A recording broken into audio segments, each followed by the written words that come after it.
Magandang araw sa lahat ng listeners ng aming programa. Pakinggan po natin ang istoryang ibabahagi ko sa inyo. Lunes ng umaga. Naghanda na ako para pumasok sa school at tila hindi na naman yata maganda ang panahon dahil makulimlim ang kalangitan. Dadalhin ko na lang siguro to para makasiguro. Sabi ko at kinuha ko yung payong sa gilid ng pinto. Lumabas na ako ng kwarto at nilako to nang mapansin kong lumabas din sa kabilang pintuan si Julie. Lumitaw ang natural niyang kagandahan sa suot niya kahit nakapambahay lang to. Ginitian ko siya at lalapitan ko na sana nang sumulpot bigla ang asawa niyang si Jason. Baka malate ako mamaya sa pag-uwi. Nagaya kasi yung mga kasama kong mag-inuman pagkatapos ng trabaho. Sabi nito kay Julie. Huwag ka masyadong iinom ha? Paalala naman nito sa mister niya. Hayaan mo na ako. Paminsan-minsan lang naman magaya ang mga kasama ko eh. Sabi nito kay Julie. Napansin ako ni Jason kaya lumingon siya sa akin. Magandang umaga. Bati ko sa kanila. Tumangulang si Jason sa akin habang ginitian naman ako ni Julie at dumiretso na ako sa hagdanan at bumaba. Napailing na lang ako dahil hindi ako makaporma kay Julie pag nandyan ang asawa niya. Inaamin ko, may crush ako kay Julie simula nung lumipat ako sa boarding house na tinutuluyan ko ngayon. Ako si Dan. 22 years old at nagtatrabaho bilang service crew sa Jollibee store malapit lang sa boarding house na inuuwian ko. Sakto lang kasi ang perang pinapadala buwan-buwan ng mga magulang ko para pambayad sa renta, pagkain at matrikula ko.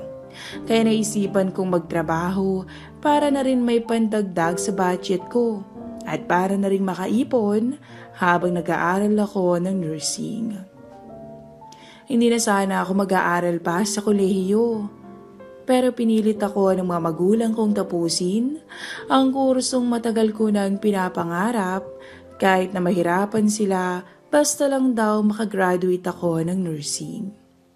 Sa totoo lang naawa na ako sa mga magulang ko. Kaya nung unang taon, gusto ko na sanang umuwi dahil naghihirapan na talaga silang tustusan ang pag-aaral ko. Pero umayaw sila at tinulak pa akong tapusin ang kursong to. Kaya naman naisipan ko magtrabaho sa gabi para na rin sa kanila dahil sobra-sobra na talaga ang sakripisyong ibinibigay nila para sa pag-aaral ko. Nag-iisang anak nila ako at kahit ako na lang daw ang makagraduate ng kolehiyo na hindi nila nagawa noon. Kung magkasobra ako at makakuha ng overtime sa trabaho, pinapadala ko sa kanila to habang yung ibang kita ko ay iniipon ko para na rin sa mga pangangailangan ko sa school. Dan, tawag sa akin ng kaklase ko. Uy, anong balita? Tanong ko kay Ruel. Sasama ka ba mamayang gabi? Magkaklabing kami. Yaya nito. Hindi ako pwede. Alam mo na bang may trabaho ako eh. Sagot ko sa kanya. Naman, mag-absent ka naman kahit ngayong gabi lang para matry mo rin ang perks ng Maynila. Sabi niya sa akin. Kung pwede lang sana eh. Pero hindi. Kailangan kong magtrabaho. Sabi ko na lang sa kanya at kinulit pa niya ako pero hindi ako pumayag. Pagkatapos ng klase, sumakay agad ako ng jeep papunta sa Jollibee store kung saan ako nag-work. At noong nag-clock in na ako, Dan, kailangan ka na sa dining, sabi agad ng manager ko. Yes ma'am, sagot ko noong naka-uniforme na ako at kumilos agad ako para linisin ang mga mesang iniwan ng mga customers namin. Bakit ngayon nga lang Dan? Tanong ng kasamahan kong si Arnel. Late kasi dumating yung huling prof namin, kaya ngayon lang ako. Sagot ko sa kanya habang naglilinis kami ng mesa. Dan, kunin mo yung map at linisin mo yung sahig malapit sa counter. May natapong soda dun eh. Utos ng manager namin. Yes ma'am, sagot ko agad. 11:00 ang out ko sa trabaho. At okay na rin magtrabaho dito dahil libre na ang hapunan ko. At kung may sobrang manok, pinapauwi nila sa amin to, kaya libre na rin ang almusal ko bukas. 11:30 na ng gabi nung makarating ako ng bahay. At pagpasok ko sa loob, nakapatay na ang ilaw, kaya dumiretso ako sa kusina para ilagay sa ref ang dala kong manok. Sinulatan ko na rin to ng pangalan para alam ng ibang boarders kung kanino to. At pagkatapos kong mag-CR, umakyat na ako ng hagdanan. Dahil na rin sa pagod, nakayuko ang ulo ko nung umakyat ako ng hagdanan. Pagtingin ko sa taas, nagulat na lang ako dahil nakita kong nakaupo sa tuktok si Julie. Hi, bati ko sa kanya at minitian niya ako. Hi, balit niya sa akin. Napatingin ako sa kanya at talagang napalunok ako dahil sa suot niyang puti at manipis na pantulog. Kung hindi lang nakakahiya, hindi ko talaga iaalis ang mata ko sa kanya. Lalo na ang maputi niyang legs na ngayon ko lang nakita ng malapitan. Hindi ko tuloy alam kung anong sasabihin ko. Ang bango mo ah, sabi niya sa akin. Nagtaka ako at inamoy ko ang sarili ko. Ha? Amoy manok nga eh. Sabi ko sa kanya at natawa siya ng mahina. Yun na nga eh, amoy manok ka. Natatawang sabi niya. Napahiya tuloy ako at tumawa na rin para hindi niya mahalata. Sige, papasok na ako. Paalam ko sa kanya at paakyat na ako nang bigla niya naman akong tawagin. Dan, tawag niya sa akin. Po, sagot ko. Bigla siyang tumayo at dahil nasa itaas ko siya ngayon, nakalebel ang mukha ko sa balikat niya. Matangkad si Julie. Tansya ko nasa 5'5" ang height niya. Wala. Natutuwa lang akong nakausap ka. Hindi pa kasi umuwi ang mister ko eh. Sabi niya. Ganun ba? Oo. Naantok na nga ako eh. Sabi niya. Bakit hindi ka nalang matulog? Uuwi naman yun. Sabi ko. Tama ka. Sabi niya sa akin. Kaya nagkatinginan na lang kaming dalawa. Pinigilan ko talaga ang sarili ko na huwag sumulya pa sa kanya kung saan-saan. Sige, matutulog na rin ako. Paalam niya sa akin. Sige, good night. Sabi ko sa kanya. Tumalikod na siya papunta sa pintuan nila. Kaya hindi ko maiwasang mapatingin ulit sa kanya. Umiwas naman agad ako ng tingin nang lumingon siya. Good night. Sabi niya at nagtungo na siya sa kwarto nilang mag-asawa. Nagmamadali akong pumasok sa room ko at kabadong uminom ng tubig. Shit, ang ganda at ang sexy niya talaga. Sabi ko nang umupo ako sa higaan ko at napatingin sa pader na nagbubukod sa silid ko at kwarto nila. Pinawisan ako kahit medyo malamig-lamig ang gabi. Na lang ako. At nung nahimasmasan na, ay nagpalit na ako ng pantulog. Nakasanayan ko nang ihanda ang damit ko para suotin bukas. At bago ako humiga, sinusiguro ko munang nakasara ang pintuan at bintana dahil last week inakyat ang bahay ng kapitbahay namin. Mas mabuti nang makasiguro. Balisa ako at hindi makatulog dahil sa kakaisip ko kay Julie.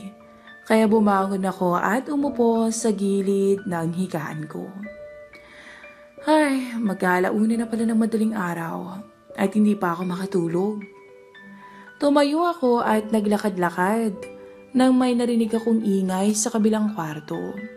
Kaya maingat akong humakbang papunta sa pader at narinig ko ang boses ni Julie sa kabila.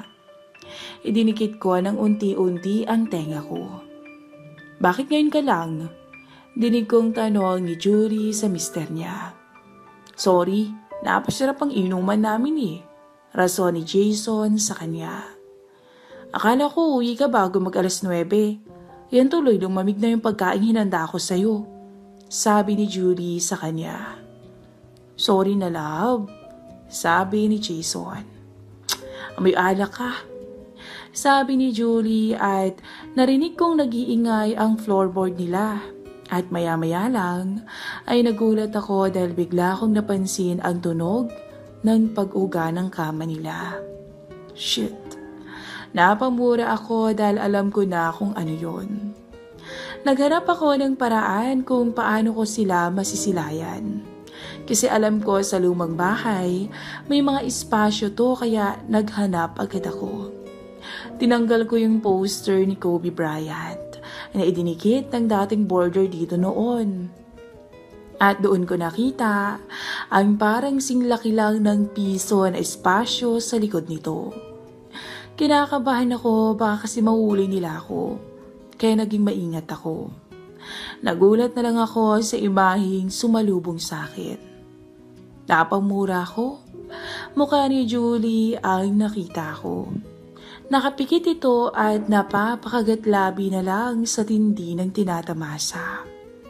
Swerte naman ng Jason na to, nasabi ko sa sarili ko. Magkahalong inggit, selos at pag-auhaw ang bumalot sa aking pagkatao ng mga oras na yun. Kinabukasan, para akong lasing nang bumangon dahil mag-aalas 3 na ng madaling araw ako nakatulog. At ngayon, alas 6 na at kailangan kong maligo para pumasok sa school. Nangarag pa ako nung bumaba ng hagdanan. At nakita ko si Manang Wilma, isa sa tenant na nakastay sa baba. Oh, anong nangyari sa'yo? Tanong niya sa akin. Ay, late na ako nakatulog sa kakaaral. Ang nirason ko sa kanya. Grabe ka naman. Sabi niya sa akin na hindi ko na pinansin at tumungo na ako sa banyo para mag-shower. Sarado? May tao ba sa loob? Tanong ko kay Manang Wilma. Oo, meron. Sagot niya at saktong bumukas naman ang pintuan. Nagulat ako dahil si Julie pala. Ikaw naman oh. Sabi niya sa akin na nakatuwalya lang to at minitian pa ako. Oo. Sagot ko sa kanya at lumabas na siya. Napasunod tuloy ang tingin ko sa kanya nung naglakad na siya papunta ng hagdanan. Oy, baka malate ka. Sabi ni Manang Wilma sa akin noong napansin niyang nakatingin ako kay Julie. Kaya nginitian ko lang siya at tumuloy na para maligo.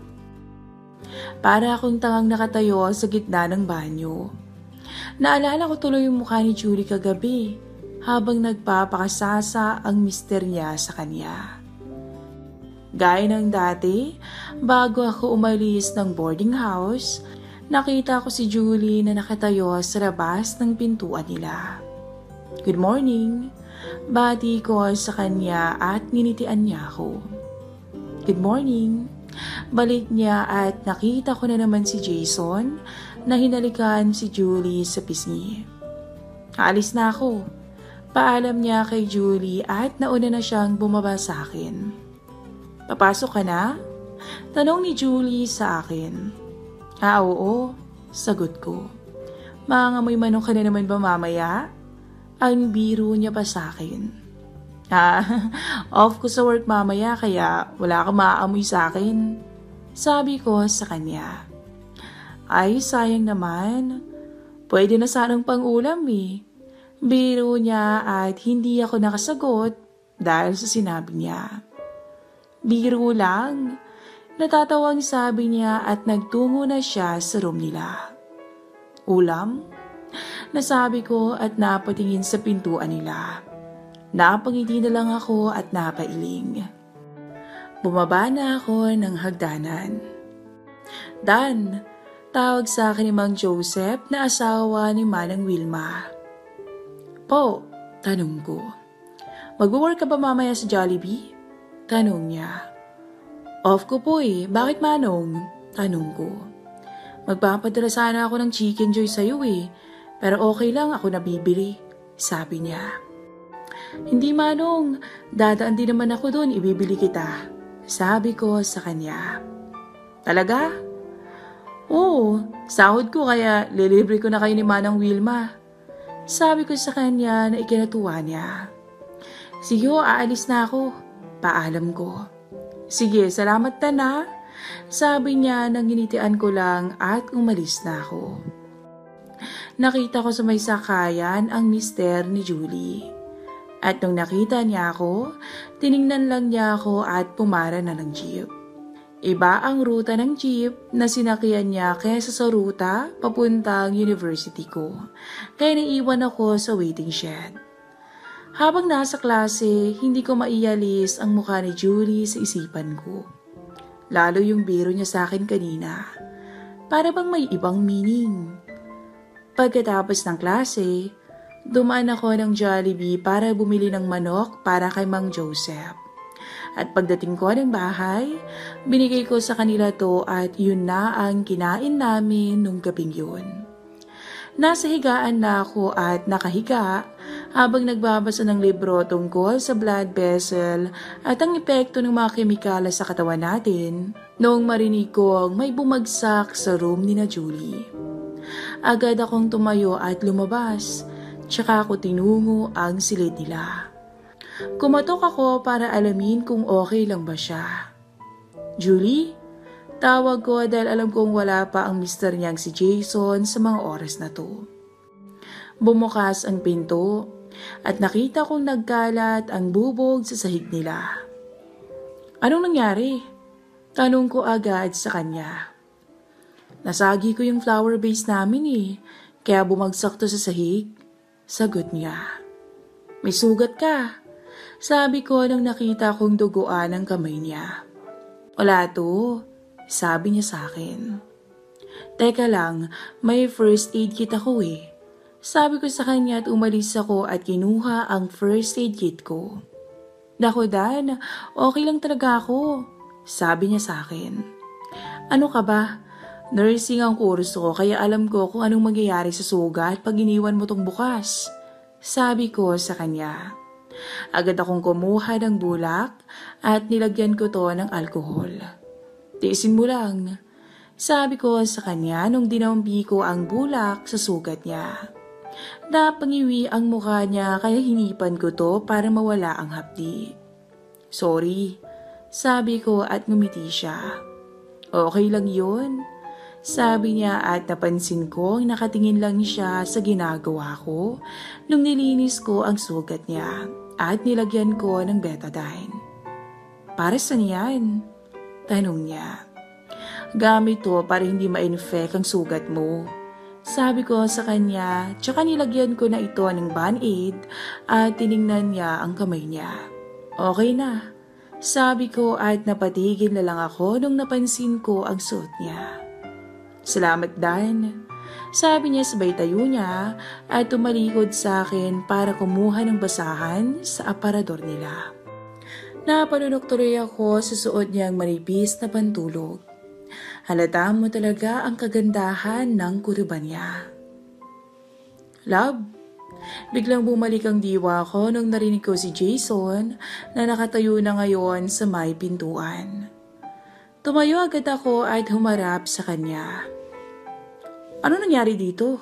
Tanong agad ni Jason. Kasalanan ko. Nasagi ko yung flower vase at nung liligpitin ko na sana to. Nasugatan ako sa gilid nung matalas na parte nung nabasag. Paliwanag ni Julie.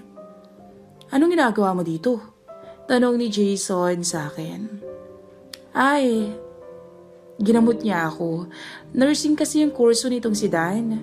Sabi ni Julie tsaka lumapit siya kay Jason noong nakatingin lang sa akin ang asawa niya. Ganun ba? Tanong ni Jason. Oo, sagot ni Julie. Salamat Dan, ang sabi niya. Tumango lang ako at niligpit ko na ang first aid kit ko at nagpaalam na ako para umalis. Binalik ko na sa ilalim ng kama ko ang first aid kit ko.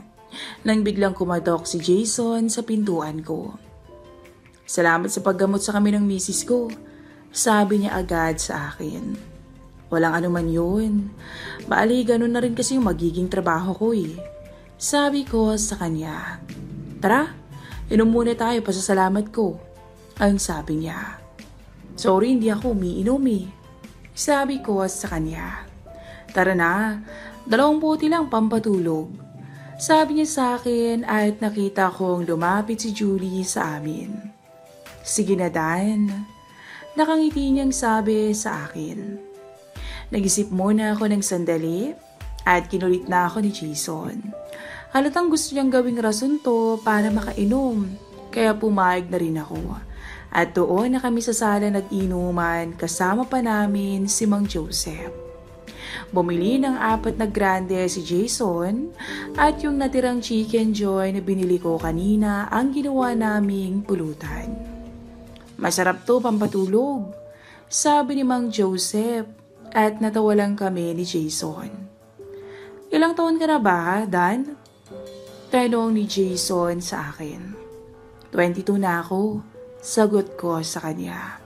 "Bata pa," sabi niya na ikinatango ni Mang Joseph. "Bata pa talaga yan, pero mabait yan," sabi ni Mang Joseph. "Kita ko nga eh," sabi ni Jason at napatingin kaming 3 kay Julie nung bumaba siya sa hagdanan. "Anong nangyari sa kamay mo?" tanong ni Mang Joseph sa kanya. "Nasugatan ako sa nabasag na flower vase, Mang Joseph," sagot ni Julie. "Si Dan ang gumamot sa kanya, kaya nga nagpainom ako ngayon. Pasasalamat ba?" sabi ni Jason. "Sus, naghanap ka lang ng rason para makainom eh," sabi ni Julie sa kanya, dahilan para mapakamot ng ulo ang mister nito. At natawa na lang kami ni Mang Joseph. Lumabas ng kwarto ang misis ni Mang Joseph na si Manang Wilma at nakita kami sa sala. "Dan, mabuti nandito ka," sabi niya. "Bakit po, Manang?" tanong ko. "Meron ka bang band-aid?" tanong niya. Opo, meron po," sagot ko sa kanya. "Pahingi nga ng 2, ilalagay ko lang sa gasgas ko," sabi niya. "Sige po, Manang, ikukuha ko po kayo," sabi ko at nung patayo na ako, bigla akong pinigilan ni Jason. "Hindi na, love, ikaw na kumuha," sabi ni Jason sa misis niya. "Ako?" tanong nito. "Oh," sagot ni Jason. "Hindi na, nakakahiya naman," sabat ko. "Hindi, sige na love, ikaw nang kumuha," utos ni Jason kay Julie. "Saan mo nilagay yung first aid kit mo?" tanong ni Julie sa akin. Nasa ilalim ng higaan ko, sa bandang paanan," sabi ko. "Sige, ako na kukuha," sabi ni Julie at umalis na siya. "Yan, para naman hindi maputol yung inuman natin," sabi ni Jason sa akin. "Tama, tagay pa," sabi ni Mang Joseph na sinampal pa ng mahina sa balikat ni Manang Wilma. Naubos na namin ang 2 bote ng grande. At dahil hindi ako sanay sa inuman, medyo tinamaan na ako ng konti. "Lasing ka na agad, Dan?" tanong ni Mang Joseph sa akin. Pasensya na sa inyo. Hindi kasi talaga ako malakas uminom eh," sabi ko sa kanila. "Okay lang yan, Dan. Ako nga noon hindi malakas eh. Pero ngayon, sabay tungga niya ng baso. Malakas na." Sabay tawa niya na ikinatawa na rin namin ni Mang Joseph. "Wala pa ba si Julie?" tanong ni Manang Wilma noong napansin niyang hindi pa bumababa si Julie. "Teka, tingnan ko baka hindi niya nahanap yung first aid kit ko eh," sabi ko. Pumayag naman sila kaya umakyat na ako sa taas. Nung papasok na ako, nakita ko nakatayo lang sa gitna ng kwarto ko si Julie. Hawak niya ang first aid kit ko. "Julie," tawag ko sa kanya na parang ikinagulat pa niya at lumingon sa akin. "Dan?" Napasigaw pa siya sa gulat. Ano nangyari sa'yo? Tanong ko sa kanya na parang hindi tumapakali noong lapitan ko siya. Oo, wala. Heto, nakuha ko na, sabi niya. Inabot niya sa akin ang first aid kit at kinuha ko naman to mula sa kanya. Kumuha ako ng 2 band-aid sa loob. Sige, mauna na ako sabi niya sabay umalis na siya ng room ko. Nagtaka naman ako sa inasal niya. Eto na po, Manang Wilma. At binigay ko rito ang 2 band-aid na hiningi niya at pumasok naman to sa silid nila. Habang nasa tabi lang ni Jason, ang misis niyang si Julie. Dan, maupo ka na rito at tagay mo na, sabi ni Mang Joseph sa akin. Umupo ako sa pagitan nilang dalawa ni Jason. Eto Dan, tagay mo. Inabot ni Jason ang baso at dahan-dahan ko namang ininom ang beer habang sinusulipan ko si Julie na abala naman sa pakikipagkulitan sa mister niya. Nung naubos na namin ang huling bote ng grande, nangangarag na ako at parang gusto ko nang matulog sa sofa. Hindi nga sanay ang batang to, sabi ni Mang Joseph kay Jason. Lampa, hindi kagaya natin. Totoong lalaki, ano Mang Joseph? Sabi ni Jason sa kanya na ikinatawa lang ng matanda. Hoy Dan, ano? Kain mo ba? Tanong niya sa akin. Tumango-tango na lang ako at ngumiti. Inakyat na nila ako sa kwarto ko at inilapag sa kama. Matulog ka na Dan, sabi ni Mang Joseph at nakita ko pa silang nakatayo lang at tumingin sa paligid. Inayos pala niya yung nabutas na pader. Dinig kong sabi ni Mang Joseph. Mabuti naman, loko-loko yung dating nakatira dito Biro mo, nakamasid pala sa amin yung tarantadong yun, sabi ni Jason. Humihit-hit kasi kaya ganun yun, sabi ni Mang Joseph. Mabuti nga pinalayas yun dito, kundi mapapatay ko yung gagong yun, sabi ni Jason. Natakot tuloy ako sa sinabi niya. Lumabas na sila at buti na lang, hindi nila napansin ang pader na ginawan ng maliit na spasyo ng dating tenant noon. Kundi, mahuhuli nila na meron pang isang nakatago sa likuran ng poster ni Kobe Bryant. Nakatulog ako siguro ng ilang oras nang magising ako dahil sa tindi ng sakit ng tiyan ko. Kaya nagmamadali akong bumangon at kahit nahihilo pa ako, nagmamadali akong bumaba ng hagdanan para magbawas sa banyo. Nakahinga ako ng maluwag pagkatapos ko at nakita ko sa wall clock na mag-aalas 2 na pala ng madaling araw. Uminom muna ako ng tubig bago ako bumalik sa silid ko. Malapit lang sa hagdanan ang room nila ni Jason. Kaya nung nasa tuktok na ako, narinig ko bigla ang pag-uga ng kama nila. Napahinto na lang ako at nakiramdam yung poster. Naalala ko bigla at dali-dali akong nagtungo sa room ko at pinatay ang ilaw. Lumuhod ako sa harap ng poster ni Kobe Bryant at maingat ko itong tinanggal. Napamura na lang ako sa nabungaran ko. Nakatihayan na si Julie. Nakalaylay ang ulo nito sa gilid ng higaan habang nakasampa sa kanya si Jason. Halos mamuti ang mga mata nito sa tindi ng tinatamasa. Nagising talagang diwa ko at natangay na rin ang alon. Halos 1 oras din silang nagpakasasa sa isa't isa. Maya-maya ay umalis si Jason. Parang may kinuha. At nakita ko ang mukha ni Julie na parang natutulog na to. Wala na siguro.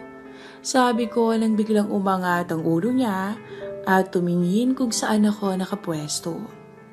Napatigil ako at hindi kumalaw. At inisip ko na coincidence lang siguro na napalingon siya sa direksyon ko. Eto na love, narinig kong bumalik na si Jason. Lagay mo lang sa mesa, sabi ni Julie habang nakatingin pa rin siya sa kinaroroonan ko. Nagsisimula na akong kabahan. Baka isumbong niya ako sa mister niya. Kung sakali, patay ako nito. Nakita akong umupo sa tabi niya si Jason at hinilikan siya dito. Nag-enjoy talaga ako sa'yo, love. Sabi ni Jason sa kanya. Talaga? Nag-enjoy din ako, love. Sagot ni Julie habang nananatili ang mga mata niya sa direksyon ko. Sige na, matulog na tayo. Yaya ni Jason. Lumingon siya sa asawa niya nung tumayo to, tsaka lumingon muli sa akin. Unti-unting bumangon at umupo si Julie, tsaka humarap sa akin. Sige love, ikuha mo ako ng towel, utos niya kay Jason. Heto, abot ni Jason sa kanya. At nung kinuha niya to, pinunasan niya ang pawis sa leeg, pababa buong harapan niya, habang nakatingin lang siya sa akin. Maya-maya lang ay tumayo na siya. Ang sexy mo talaga, love. Dinig ko ang sabi ni Jason. Niyakap siya nito mula sa likod at isinandal ni Julie ang ulo niya sa leeg ng mister. Pwedeng isa pa? Biglang sabi ni Julie. Napanganga na lang ako sa narinig ko. Sorry talaga, love. May pasok pa ako bukas eh. Sabi ni Jason sa kanya, sabay bitaw niya kay Julie at nag-ayos na to ng sarili at humiga na. Lumingon sa akin si Julie at sinabing, paano na lang ako? Gusto ko pa. Mamaya na lang, love. Sabi ni Jason at ngumiti si Julie. Halika na, matulog na tayo. Yaya ni Jason sa kanya. Muling nagpunas ng sarili si Julie at ibinato ang towel sa direksyon ko. Shit, napamura na lang ako at agad umatras palayo sa pader. Alam niya. Mainang sabi ko at doon, nagmamadali kong ibinalik ang poster ni Kobe Bryant at bumalik na sa pagkakahiga. Lagot. Alam niya. Kabadong sabi ko habang nakatitig lang sa pader. Abangan po ang susunod na kabanata.